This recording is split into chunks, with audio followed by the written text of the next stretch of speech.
She could have just simply said, the physical attraction isn't all the way there yet, but I'm hoping it'll grow. That's it. Back up on my bullshit, back up on the scene. Done dealing with you, don't know how to deal with me.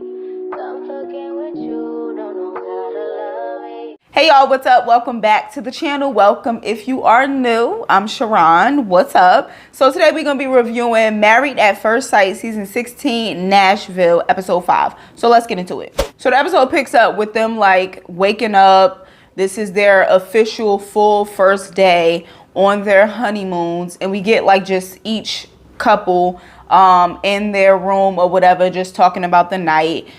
We get Aris being judgmental about Jasmine having bacon every other day, and it's like, don't be. He just jealous. He just jealous because he wants some of that bacon. That's why he's sniffing it every time. But he probably don't want to eat it on national television. Aris, don't be a hater because you can't indulge. We also get in this episode Aris saying all of the right things. Well, not in this full episode, but in this scene, him saying all of the right things about being supportive and all of that stuff. And I really hope that he follows through, because I feel like for a lot of women, you are always gonna pour into your partner and support them and love them and help them. So it's imperative to have a man or a partner that's gonna do the same and reciprocate that. You know what I'm saying? So you're not always feeling empty and pouring from an empty cup. So then we get Shaq and Kirsten. Whew, Lord Jesus. Shaq and Kirsten. I really have to stop messing up her name. Shaq and Kirsten arriving in Jamaica, and they seemed very comfy. I was like, okay, they seemed like they getting more comfortable with each other. They seemed like they was touching each other a lot, and it just was like, okay, look at y'all making strides. Kirsten and Shaq go to do ATVing, and he was nervous, and when he explained why and tying it back to his car accident, it just made it make sense. Like, he's afraid to be like out there speaking all crazy because he has like a little bit of trauma. And I know Kirsten was wanting him to like get into it, speed, go fast, but it's like he's on the ATV and he's doing it at his own pace. Like, that should be good enough. And I don't know if he explained it to her the way he explained it to us. Maybe she didn't know, maybe she did know, I don't know. But because he has like trauma around that, it was very nice and selfless of him to even do the activity, because that's something that she really wanted to do. So he was like, all right, you know what, this makes me very nervous, but I'm gonna do it for you, which is like a good sign. So to be honest, like, it really wasn't like much going on with each couple in their like chosen excursion. But when Nicole and Chris went to go rum tasting, I was with Nicole. I'm like, I did not know that you're supposed to like knock the rum back. Like, I thought like you could like taste it and choose if you wanted to. I don't know. I feel like they kind of like probably made them do that, hoping that like they would get drunk and then it would cause some drama or something, because I don't know. And I've never been rum tasting. I've been wine tasting. I've never been rum tasting. I'm pretty sure it's different, but I don't know. I thought you were supposed to kind of like sip too. And then they had to try like 6 or 7 different rums, and it just was like, whoa, slow down. I feel like Nicole and Chris, they have a lot of important conversations.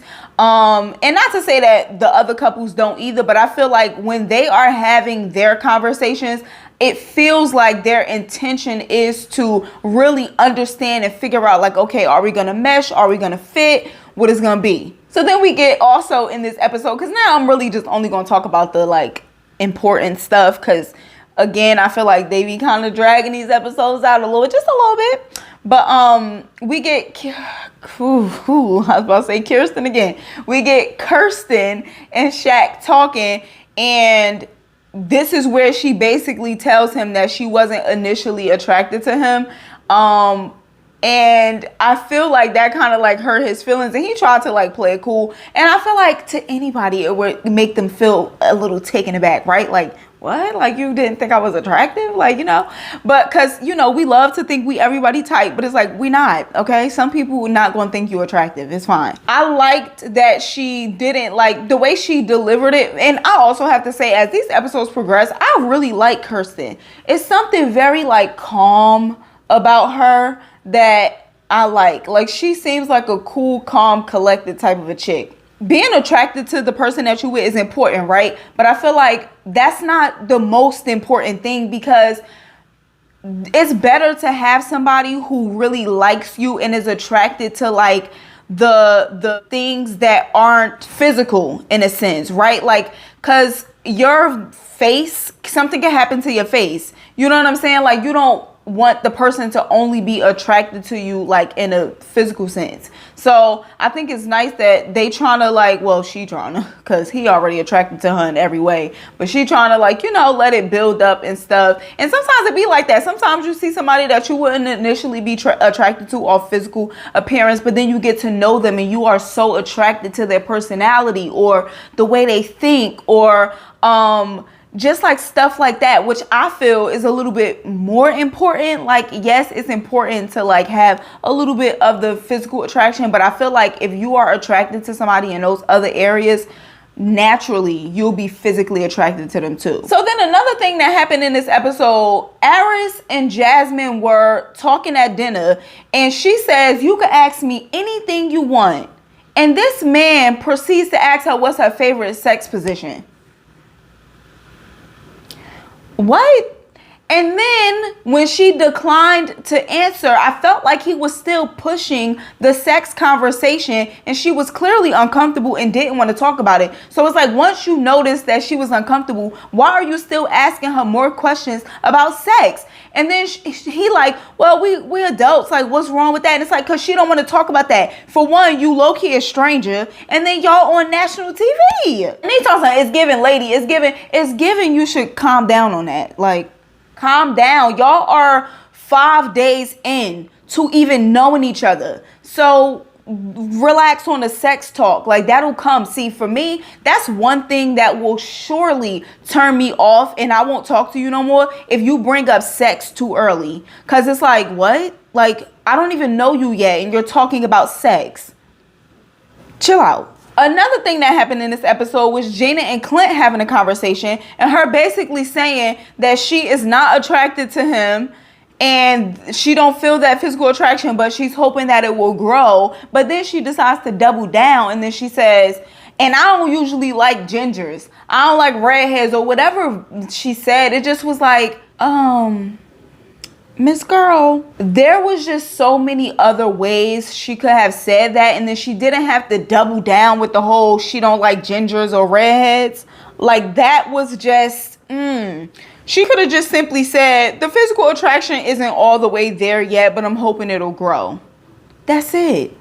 And even if you were going to say something about what it was that didn't make you physically attracted, I feel like, I don't know, because that's not something that he could change. Like, well, I guess he could dye his hair, but you know what I'm saying? I assume he was born like that, and that's his natural hair color. So it's just like, ooh. But then when he says that he usually doesn't, I'm jumping ahead because this is literally just in the trailer for the next episode. When he says something about like slender body types or something like that, now she all up in arms, but it's like, you kind of did almost the same thing with saying to him you don't like redheads and all of that. Also in this episode, we get Aris and Jasmine talking again, and he tells her that he has never been in love before, and she is thrown off, as she should be. I feel like that is very strange.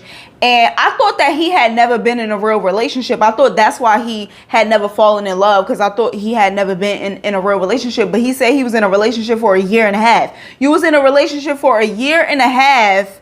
You're a 39-year-old man and you've never been in love. To me, like, that is kind of like a red flag. I feel like, what was you doing for that whole year and a half? And what kind of relationship was it? Was it a real relationship? And if it was, shame on you. Like, what's going on? But anyways, that was it for this episode. Let me know down in the comments what you thought. Give the video a thumbs up if you enjoyed it. Subscribe if you are not subscribed. And I'll catch you in the next one. Bye.